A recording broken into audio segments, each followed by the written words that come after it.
ایک عالم نے فرمایا کہ غسل واجب ہو تو روزے میں بھی ناک کی نرم ہڈی تک پانی پہنچانا فرض ہے، اور ایک عالم صاحب نے کہا کہ روزے میں پانی ناک کی نرم ہڈی تک نہ پہنچانا مسنون ہے۔ کیا بات صحیح ہے؟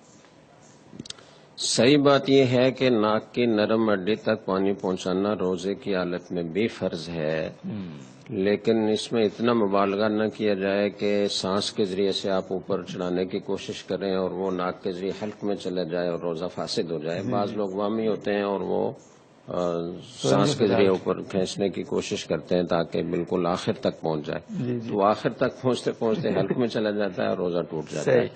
اور ان کو یہ وہم ابھی بھی ہوتا ہے کہ پتہ نہیں پوری ناک گیلی ہوئی نہیں ہوئی، ہڈی تک پانی پہنچا نہیں پہنچا۔ تو آپ چلو بھر کے جب ناک میں پانی ڈالیں گے 3 دفعہ تو نرم ہڈی تک وہ پہنچ جائے گا، اس لیے اس طرح کے وہم میں مبتلا ہونے کی ضرورت نہیں ہے۔ نرم ہڈی تک پانی پہنچانا ضروری ہے، لیکن اس میں بہت زیادہ مبالغہ نہ کیا جائے، معمول کے مطابق چلو بھر کے 3 دفعہ ناک میں پانی ڈال لیا جائے تو پہنچ جائے۔ جی